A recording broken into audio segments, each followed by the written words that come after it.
Hello students, मेरा नाम है Rajesh Chamola, teacher science ICT virtual class Dehradun.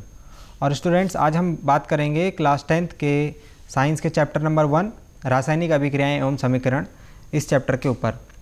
Students, हमने पिछली कुछ क्लासेस में इस चैप्टर को स्टार्ट किया है और आज हम इस चैप्टर को कंप्लीट करने वाले हैं। ये इस चैप्टर का लास्ट पार्ट होगा। इस चैप्टर में आपने अब तक जो सीखा वो रासायनिक अभिक्रियाएं कितने प्रकार से होती हैं, भिन्न भिन्न रासायनिक अभिक्रियाओं के उदाहरण, और डेली लाइफ में आपने देखा होगा कुछ उदाहरणों को हमने दैनिक जीवन में महसूस किया है। कल हमने या इसके लास्ट क्लास में हमने देखा था कि उपचयन एवं अपचयन प्रकार की अभिक्रियाएं क्या होती हैं। ऑक्सीजन की वृद्धि या ऑक्सीजन के हार्स या फिर उसके निकलने के आधार पर हमने दो प्रकार की अभिक्रियाएं बताई थी।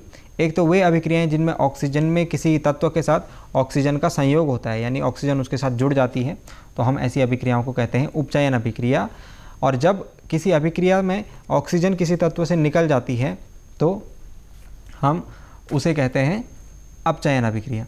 तो आज हम एक नई प्रकार की अभिक्रिया देखेंगे। क्या होगा कि जब किसी अभिक्रिया में ये दोनों अभिक्रियाएं, उपचयन यानी ऑक्सीजन का योग भी हो रहा हो और ऑक्सीजन का ह्रास भी हो रहा हो, है ना। क्या ऐसी अभिक्रियाएं हो सकती हैं?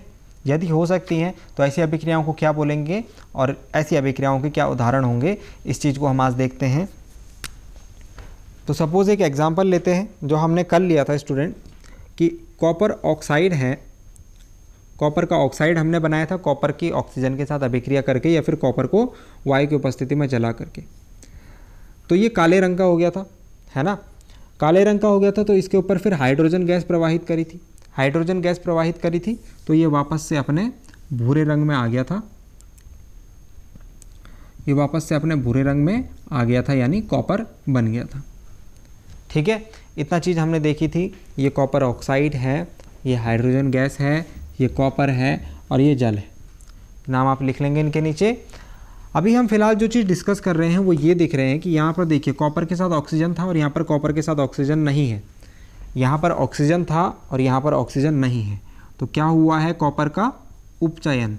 कॉपर का उपचयन हुआ है इस जगह पर, क्योंकि हमने देखा था ऑक्सीजन का निकलना क्या होता है, ऑक्सीजन का निकलना उपचयन होता है। इसके बाद आप देखेंगे कि नेक्स्ट पार्ट, यहाँ पर हाइड्रोजन के साथ ऑक्सीजन जुड़ गई है। यहाँ पर हाइड्रोजन क्या था? अकेला था और उसके साथ ऑक्सीजन जुड़ गई है। तो ये क्या हो गया? हाइड्रोजन का अपचयन। दैट मीन्स हाइड्रोजन की कमी, हाइड्रोजन की कमी जो होती है वो क्या हो गया? वो हो गया, सॉरी, ऑक्सीजन की कमी, वो हो गया अपचयन। ठीक है, अब हम देख रहे हैं कि ये अभिक्रिया जो है, इस अभिक्रिया में उपचयन और अपचयन एक साथ हो रहा है। मतलब कॉपर का तो उपचयन हो गया लेकिन हाइड्रोजन का अपचयन हो गया। तो ऐसी अभिक्रियाएं जिनमें उपचयन और अपचयन एक साथ हो जाएगा, उन अभिक्रियाओं को हम बोलते हैं उपचयन अपचयन अभिक्रिया, ऑक्सीडेशन रिडक्शन। ठीक है, ऑक्सीडेशन रिडक्शन, या फिर हम इसे कहते हैं रेडॉक्स अभिक्रिया, रेडॉक्स रिएक्शंस।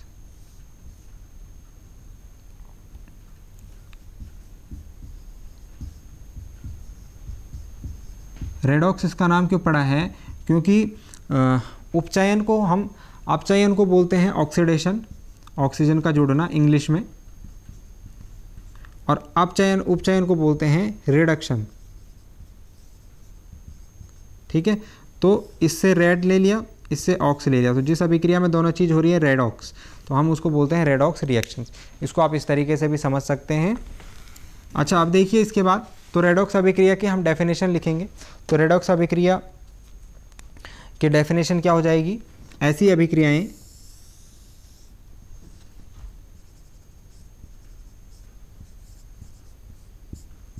वे अभिक्रियाएं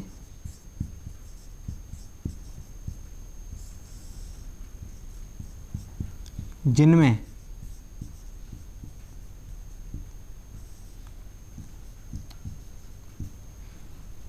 एक अभिकारक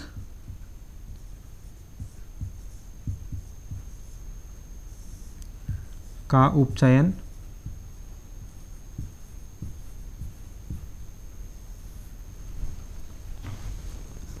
तथा दूसरे अभिकारक का या फिर अन्य अभिकारक का अपचयन हो रहा हो, अपचयन होता है, ऐसी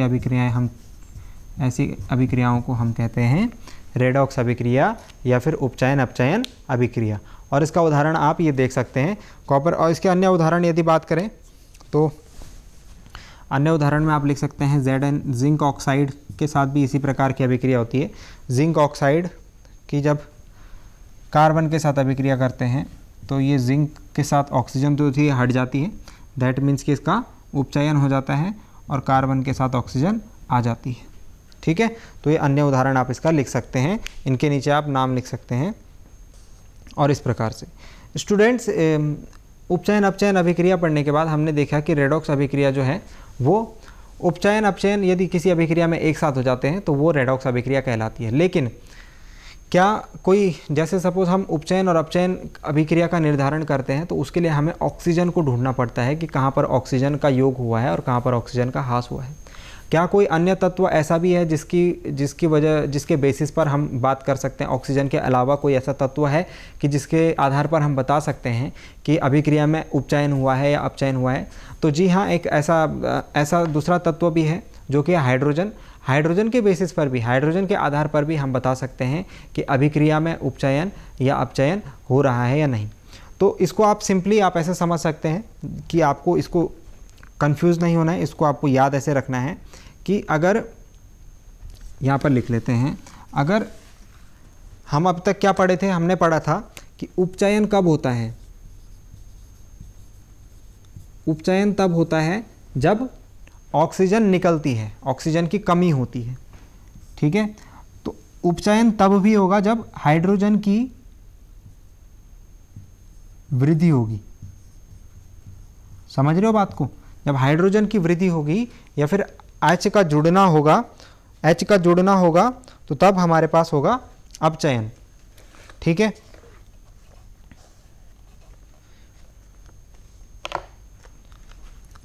तब हमारे पास होगा अपचयन।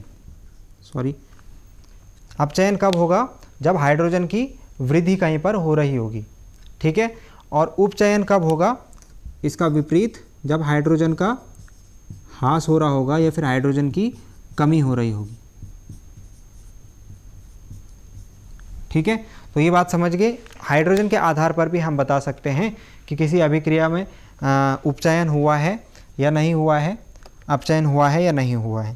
तो स्टूडेंट्स ये बात समझ गए होंगे आप।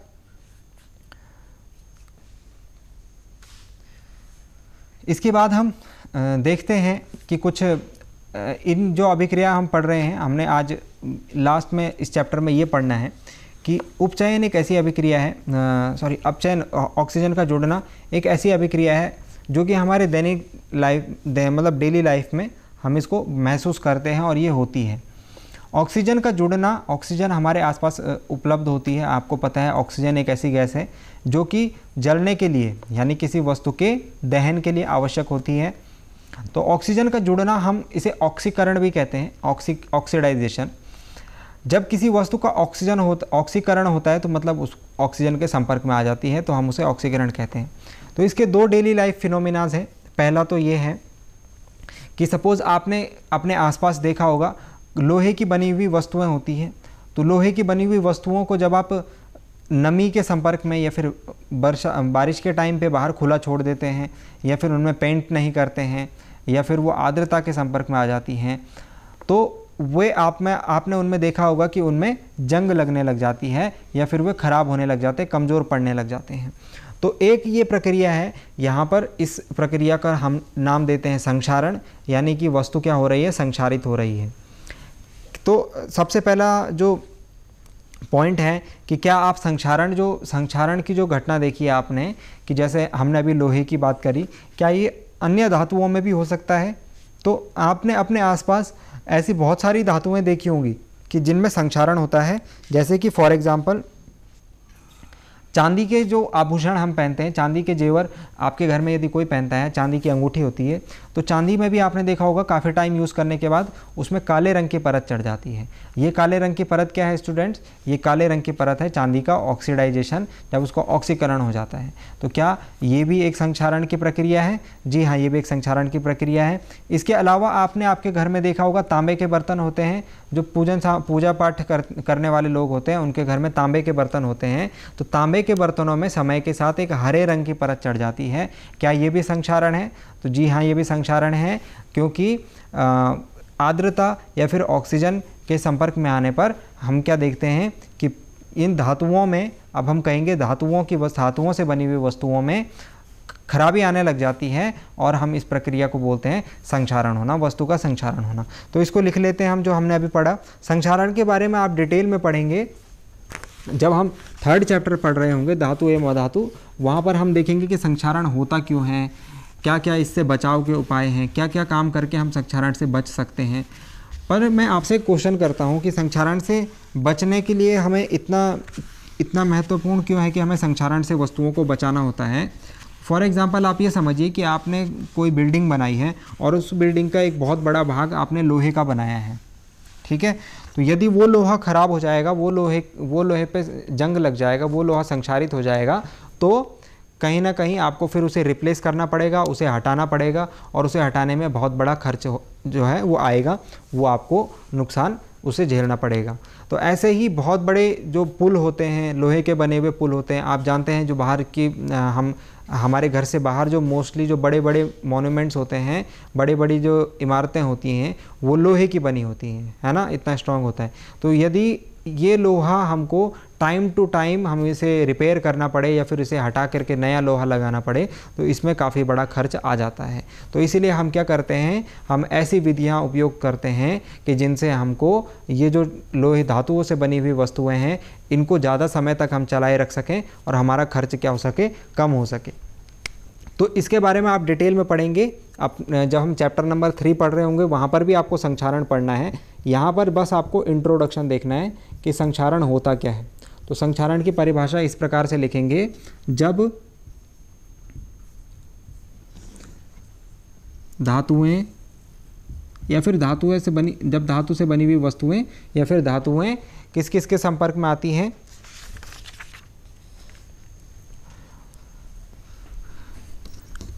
अम्ल, आर्द्रता, आर्द्रता मतलब ह्यूमिडिटी, अम्ल, आर्द्रता आदि के संपर्क में आती है,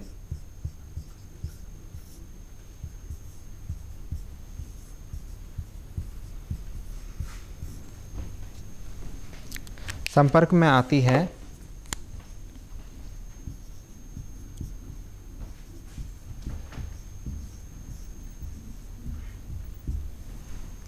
तो यह खराब होने लगती है।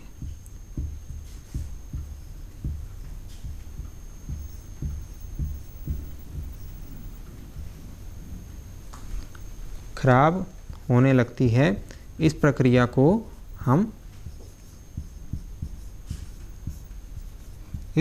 को संक्षारण कहा जाता है। हम ये भी कह सकते हैं कि वो वस्तु जो है संक्षारित हो रही है।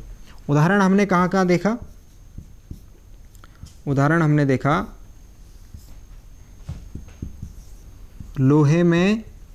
लोहे से बनी वस्तु में लाल भूरे रंग की परत का जो जंग लगता है, वो कैसे रंग की परत होती है? लाल भूरे रंग की परत।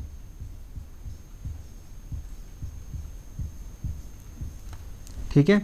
इसके अलावा चांदी में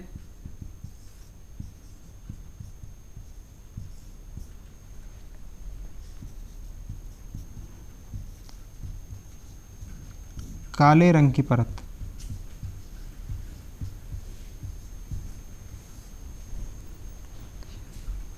और तांबे में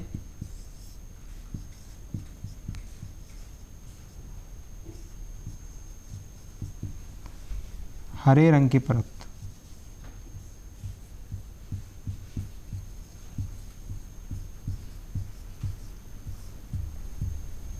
ठीक है स्टूडेंट्स, तो ये संक्षारण की प्रक्रिया हो गई।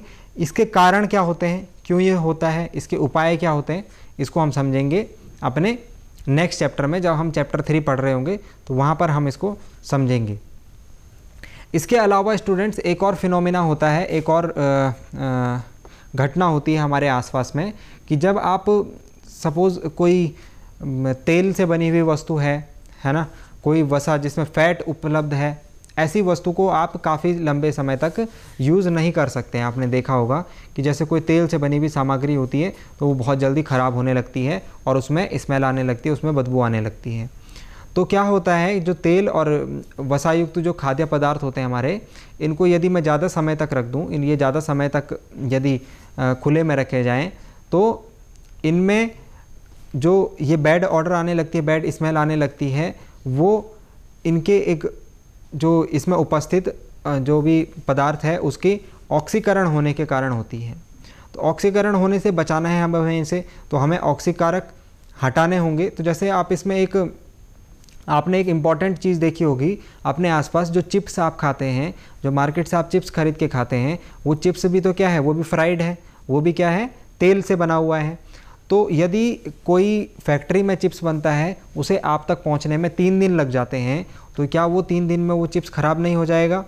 तो उसे ख़राब होने से बचाने के लिए आप देखते होंगे चिप्स को थैलियों में भर कर, और उन थैलियों के अंदर गैस भरी होती है। जैसे कि आप देखते होंगे, वो गैस क्या है, वो गैस है ऑक्सीजन को वहाँ से निकाल करके उसकी जगह पर एक अन्य गैस जिसका नाम नाइट्रोजन है उसको भरा जाता है। ये गैस क्या काम करती है स्टूडेंट्स, ये गैस एंटीऑक्सीडेंट होती है, यानी प्रति ऑक्सीकारक होती है। और जो ऑक्सीकरण हो जाने से जो वो चिप्स खराब हो जाएंगे, जो खाद्य पदार्थ खराब हो जाएगा, ये उससे उसको बचाती है। तो नाइट्रोजन एक प्रति ऑक्सीकारक है जो कि किसी वस्तु को, किसी तेलीय पदार्थ को ऑक्सीकरण होने से बचा सकती है। और आपने कहाँ देखा होगा, और आपने देखा होगा कि जैसे सपोज़ कोई तेल से बनी हुई वस्तुएं हैं, आप क्या करते हैं, आपके घर में जो आपकी मम्मी हैं या फिर जो बहनें हैं, जो दादी लोग हैं, वो उसको एक टाइट ढक्कन वाले बर्तन में रखती हैं। क्यों? क्योंकि टाइट ढक्कन वाले बर्तन में वैक्यूम बना रहता है, वहाँ पर ऑक्सीजन कम होती है और खाने को ख़राब होने से बचाया जा सकता है कुछ टाइम के लिए। तो ये सारी चीज़ें स्टूडेंट्स ऑक्सीजन के साथ उसकी अभिक्रिया है उस पर डिपेंड करती है। तो दैट मीन्स कि हम चाहते हैं कि खाने का जो है वो ऑक्सीकरण ना हो। तो एक नई प्रोसेस हम पढ़ेंगे संक्षारण के बाद, जो दैनिक जीवन में हम देख रहे हैं, जो अभी मैंने आपको समझाया, वो है विकृत गंधिता। हम उसे बोलते हैं विकृत गंधिता।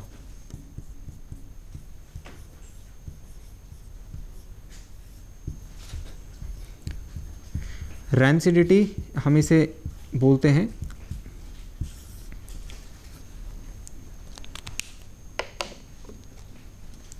विकृत गंधिता की आप डेफिनेशन कैसे देंगे कि जब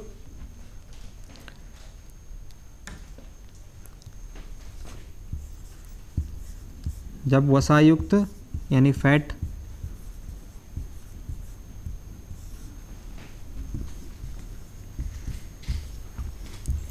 तथा तेलीय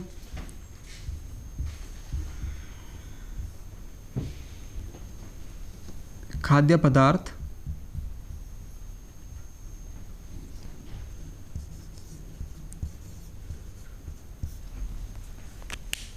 लंबे समय तक रखे जाते हैं,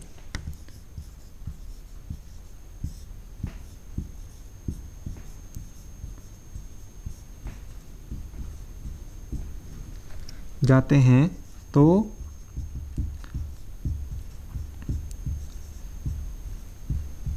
इनके गंध व स्वाद बदल जाते हैं।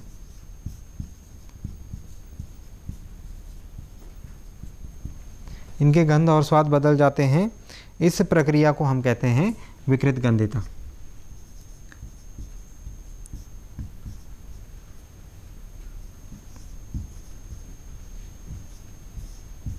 हम कहते हैं कि जो खाना है वो विकृत गंधी हो गया है।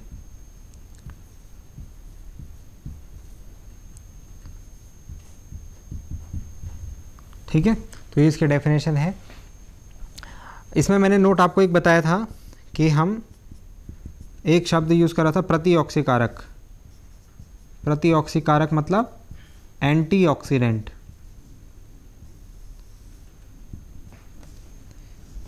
एंटीऑक्सीडेंट, एंटीऑक्सीडेंट वे पदार्थ होते हैं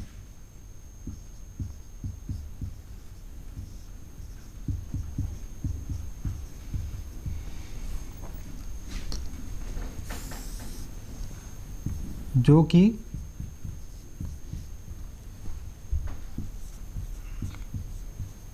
वस्तु का उपचयन होने से रोकते हैं, है ना।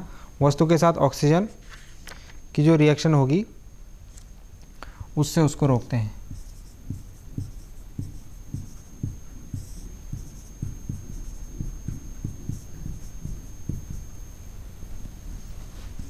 रोकते हैं।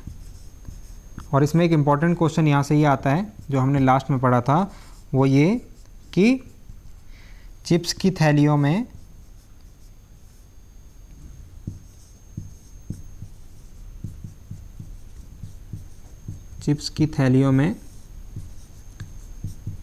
नाइट्रोजन गैस भरी जाती है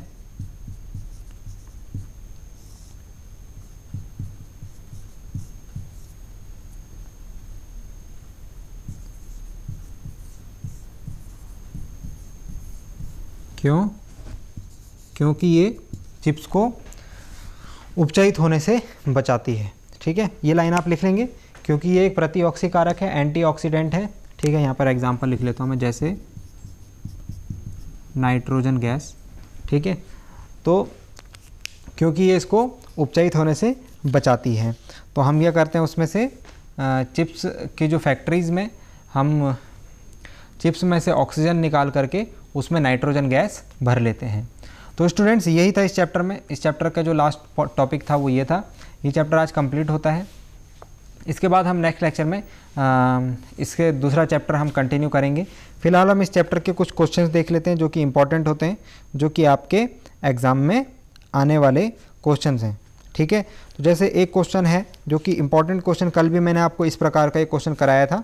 आप लोग इस क्वेश्चन में क्या हो जाते हैं, कन्फ्यूज़ हो जाते हैं। तो इस क्वेश्चन को ही करते हैं पहले। एक भूरे रंग का चमकदार तत्व X, कल हमने किया था इस प्रकार का क्वेश्चन।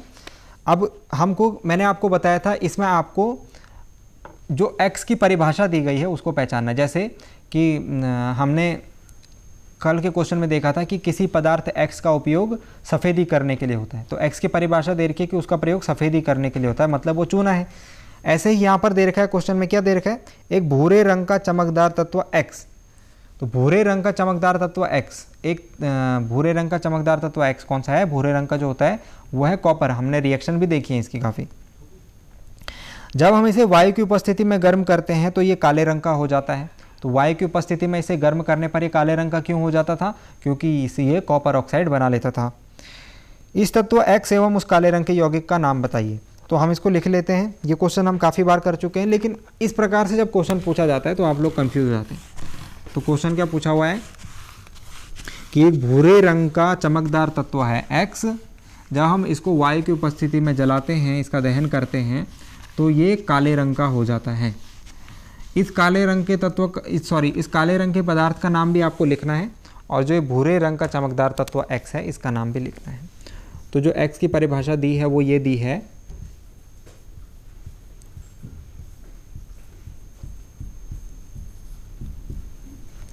कि ये भूरे रंग का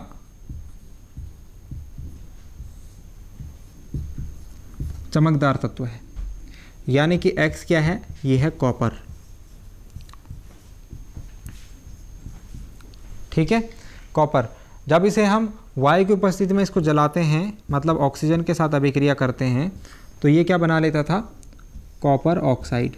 तो ये तो भूरे रंग का होता था, और जो इस पर कॉपर ऑक्साइड की परत चढ़ती थी ये काले रंग की होती थी, है ना। तो आपसे पूछा गया है कि इस तत्व X का नाम, तो तत्व X का नाम है कॉपर, और काले रंग के यौगिक का नाम है कॉपर ऑक्साइड। क्या ये समीकरण संतुलित है? ये समीकरण संतुलित नहीं है। तो इसे संतुलित कर लीजिए, ये लीजिए संतुलित हो गई, ठीक है। और ये उस क्वेश्चन का आंसर है जो कि अभी हमने पढ़ा था आपके बुक में। तो इस प्रकार से इजी क्वेश्चन है, लेकिन घुमा करके यदि आपसे पूछ लिया जाए तो आप इसमें कंफ्यूज हो सकते हैं, तो इसमें कंफ्यूज नहीं होना है, ठीक है। नेक्स्ट एक क्वेश्चन और है, जो भी हमने पिछली क्लास में पढ़ा था, क्वेश्चन में पढ़ लेता हूँ आपके लिए। जब लोहे की कील को कॉपर सल्फेट के विलयन में डुबोया जाता है तो विलयन का रंग क्यों बदल जाता है? जब लोहे की कील को कॉपर सल्फेट के विलयन में डुबोया जाता है तो विलयन का रंग क्यों बदल जाता है? अब इस क्वेश्चन में आपको क्या करना है, सिंपली आपसे पूछा जा रहा है कि आप अभिक्रिया दीजिए किस किस की। लोहे की कील, ये देखिए सपोज ये है, ये बर्तन है, इस बर्तन में कॉपर सल्फेट का विलयन है, ठीक है। और हमने इसमें लोहे की कील को डाल दिया है। कल हमने करा था ये क्वेश्चन, ठीक है, मतलब लास्ट क्लास में करा था। तो मतलब हमको करना क्या है, हमको सीधे सीधे कॉपर सल्फेट की और लोहे की अभिक्रिया लिखनी है। बात समझ में आई? जब लोहे की कील को कॉपर सल्फेट के विलयन में डुबोया जाता है मतलब लोहे की अभिक्रिया होगी कॉपर सल्फेट के साथ, सीधी सीधी बात तो यही है। तो ये लोहा है, ये कॉपर सल्फेट का विलयन है, इसमें अवस्था भी मैं लिख लेता हूँ। ये विलयन है तो AQ होगा, एक्वस होगा, ठीक है। तो हमने क्या देखा था, किस प्रकार की अभिक्रिया देखी थी? ये आयरन, ये लोहा क्या करेगा, कॉपर को विस्थापित कर लेगा, आयरन सल्फेट बना लेगा और ये कॉपर क्या हो जाएगा, अलग हो जाएगा। तो ये सॉलिड और ये हो गया एक्वस। इसका रंग क्यों परिवर्तित हो गया? क्योंकि पहले ये कॉपर सल्फेट का सॉल्यूशन था, अब ये आयरन सल्फेट का सॉल्यूशन बन गया। तो आप इस क्वेश्चन में आंसर लिखेंगे, इसके नीचे आप नाम लिख लीजिएगा, मैंने नाम नहीं लिखेंगे। और रिएक्शन तो बैलेंस है, तो समीकरण संतुलित करने की आवश्यकता है नहीं। आप इसमें लिखेंगे जब लोहे की कील को कॉपर सल्फेट के विलयन में डुबोया जाता है तो विलयन का रंग बदल जाता है, क्योंकि जब लोहा यानी आयरन कॉपर सल्फेट के साथ अभिक्रिया करता है तो यह एक विस्थापन अभिक्रिया होती है जिसमें वो कॉपर को उसके विलयन से विस्थापित करके आयरन का सल्फेट यानी FeSO4 बना लेता है एवं कॉपर को विस्थापित कर लेता है। इसीलिए विलयन का रंग जो होता है वो बदल जाता है कॉपर सल्फेट से आयरन सल्फेट बन जाने पर। तो समझ में आ गया होगा आपको इसमें क्या लिखना है, आपको इसमें सिंपली विस्थापन अभिक्रिया को समझाना है। तो कहने का मतलब है चैप्टर से क्वेश्चन आपके एग्जाम में आएगा, लेकिन ज़रूरी नहीं है कि वो सीधे सीधे ऐसा पूछा जाए कि विस्थापन अभिक्रिया क्या होती है लिखिए, वो इस प्रकार से भी पूछा जा सकता है। तो उम्मीद करता हूँ कि आपको ये चैप्टर समझ में आया होगा। इस चैप्टर को रिवाइज़ कीजिए और तरीके से समझिए। चैप्टर के आपको सारे लेक्चर्स आपको DD उत्तराखंड के YouTube चैनल पर मिल जाएंगे। आज का लेक्चर भी आपको मिल जाएगा और पिछले लेक्चर्स भी आपको वहाँ पर मिल जाएंगे। उससे संबंधित जानकारी आपको आपके TV स्क्रीन पर दिख जाएगी। और हम मिलेंगे अगले लेक्चर में एक नए टॉपिक के साथ। जो आपको पढ़ाया गया है उसको रिवाइज़ कीजिए। तब तक के लिए students, thank you very much.